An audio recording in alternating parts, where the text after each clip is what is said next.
Assalamualaikum warahmatullahi wabarakatuh. Para pemirsa yang dimuliakan Allah Subhanahu wa taala, kembali kita berjumpa lagi pada sore hari yang penuh berkah ini. Semoga kita semuanya senantiasa mendapatkan lindungan dan berkah Allah Subhanahu wa taala. Semoga bulan Ramadan ini betul-betul sudah membakar hangus seluruh dosa-dosa masa lampau kita, sehingga kita ringan melangkah ke depan. Sehingga terang hati ini, lurus pikiran ini, memikirkan masa depan kita dan insya Allah produktif hasilnya. Hari ini kita akan membahas salah satu poin yang sangat penting, the power of ikhlas. Apa sih yang dimaksud dengan ikhlas? Ikhlas itu bukan sekedar kita ungkapkan saya ikhlas kok ambil. Justru mengatakan bahwa aku ikhlas itu malah tidak ikhlas. Nah, karena itu saya ingin mengingatkan kepada kita semuanya, apa sih yang dimaksud ikhlas? Ikhlas itu bertingkat-tingkat di dalam Al-Quran. Ada yang disebut dengan mukhlis, dan yang paling puncak nanti ada yang disebut mukhlas. Saya ingin berikan satu contoh perbedaan antara keduanya, ya kan. Ikhlas itu adalah satu perbuatan, satu sifat yang manakala melekat pada seseorang itu, maka disebut orang itu adalah seorang yang ikhlas, atau bahasa Arabnya mukhlis, ya kan.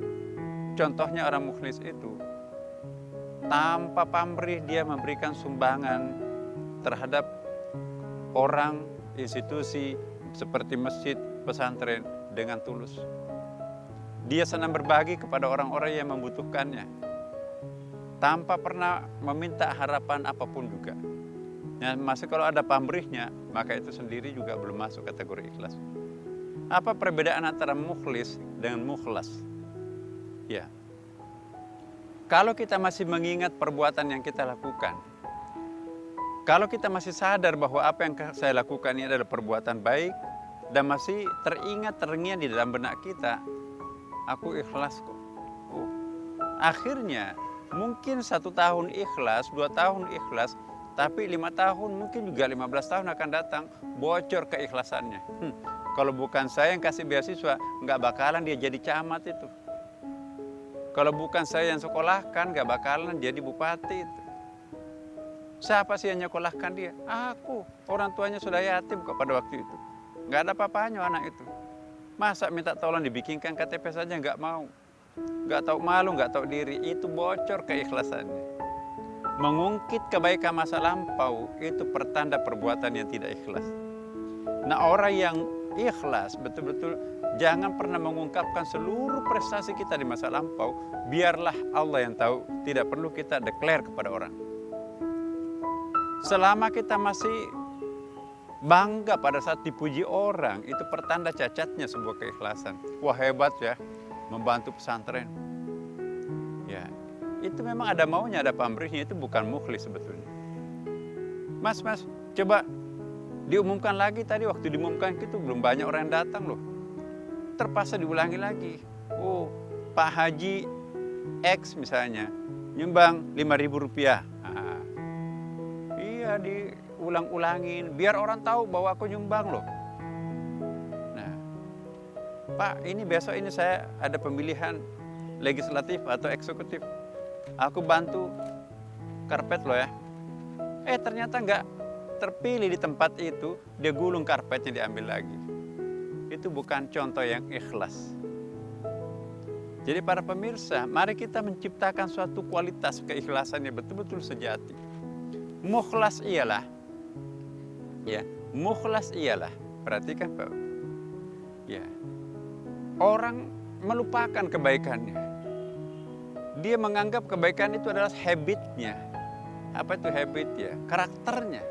Sudah menjadikan keikhlasan itu sebagai sebuah karakter.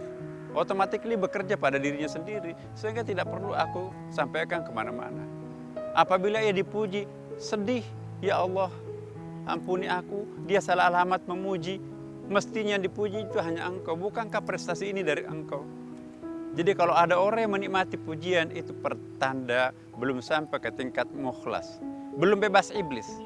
Yang bebas iblis itu adalah mukhlis. Kalau sudah mukhlas, ada kan ayatnya itu. Ya, saya tidak akan pernah mengganggu orang yang sampai ke tingkat mukhlas. Ya, aku berjanji, aku bersumpah, pasti aku akan menggoda. Kan ceritanya begini. Ya Allah, aku rela dilaknat, tapi aku mohon kepadamu, pandurni, panjangkanlah umurku seusia anak manusia itu sendiri. Maka apa yang terjadi? Allah memanjangkan umurnya iblis. Disitulah iblis dia bersumpah. Aku berjanji, aku bersumpah, pasti aku akan menggoda anak cucu Adam illa ibadika minhumul mukhlasin, kecuali hambamu yang mukhlas, bukan kepada mukhlis.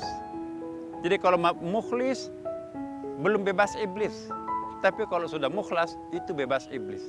Dan yang kita harapkan bulan suci Ramadan ini, semoga kita meningkat kualitasnya dari mukhlis menjadi orang-orang yang sudah sampai ke tingkat mukhlas. Mukhlas ialah sudah tidak sadar kebaikan yang dilakukan, semuanya untuk Allah dan tidak perlu mendapatkan pujian. Semoga kita mendapatkan kualitas mukhlas pada tahun ini. Demikian, wassalamualaikum warahmatullahi wabarakatuh.